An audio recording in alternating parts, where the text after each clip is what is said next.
Friends, welcome to Ooty bestie channel. இன்றைக்கி நம்ம பார்க்க போகிற ரெசிபி மட்டன் பிரியாணி. வீட்டில் இருக்க அரிசியை வச்சு எப்படி செய்யலான்னு பார்க்கலாம் வாங்க.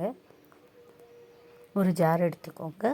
பூண்டு, இஞ்சி, பச்சை மிளகா, பட்டை, கிராம்பு, ஏலக்காய், இது கூட மல்லித்தூள்,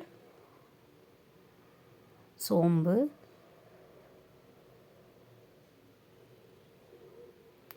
கசகசா, குருமிளகு, ஜீரகம் எல்லாம் எடுத்து ஃபைன் பேஸ்ட்டாக அரைச்சிக்கோங்க. ஆல்ரெடி என்கிட்ட பிரியாணி மசாலா இருக்குது, நான் ஆட் பண்ணலை. மட்டன், நம்ம அரைச்ச மசாலா, அரிசி. இப்போ ஒரு குக்கர் வச்சுட்டு எண்ணெய் ஊற்றிட்டு இது கூடவே ஒரு ஸ்பூன் நெய் போட்டுக்கோங்க. இதில் தாளிப்புக்கு எடுத்து வச்சுருக்கிறதெல்லாம் ஆட் பண்ணிக்கிறேன். பட்டை, கிராம்பு, சோம்பு, பிரியாணி இலை, 2 பச்சை மிளகா, ஏலக்காய் எல்லாம் போட்டுக்கிறேன். இது கூட 2 வெங்காயம் நல்லா வதக்கிக்கோங்க. வெங்காயம் வதங்கினதும் நம்ம அரைச்சி வச்சுருக்க பேஸ்ட் அதில் ஆட் பண்ணிக்கோங்க.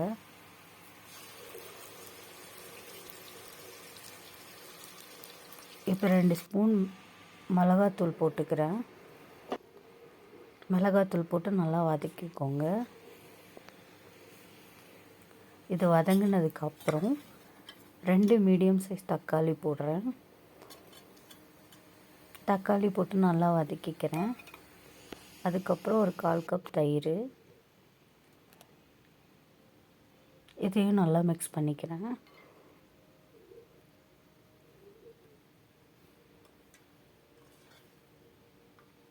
இது மிக்ஸ் ஆனதுக்கப்புறம் 1/2 கிலோ மட்டன் போட்டுக்கிறேன்.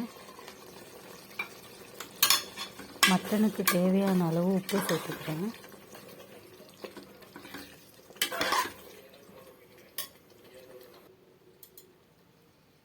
இது கூட கொஞ்சம் தண்ணி ஊற்றி ஒரு 4லேருந்து 5 விசில் எடுத்துக்கிறேன், மட்டன் வேகிற அளவுக்கு.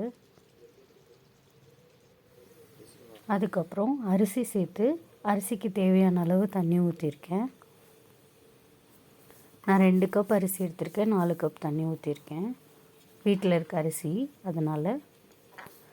இப்போ விசில் போட்டுட்டு மீடியம் ஃப்ளேமில் ஒரு 2 விசில் விடுறேன். இப்போ சுவையான சூப்பரான மட்டன் பிரியாணி ரெடி ஆயிடுச்சு. வீட்டில் இருக்க அரிசியை வச்சு ஒரு சிம்பிளான மட்டன் பிரியாணி செஞ்சாச்சு. நீங்களும் ட்ரை பண்ணி பாருங்கள். நம்ம சேனலை சப்ஸ்கிரைப் பண்ணிவிட்டு பெல் பட்டனை கிளிக் பண்ணிவிட்டு தொடர்ந்து வீடியோஸ் பாருங்கள். Thank you friends.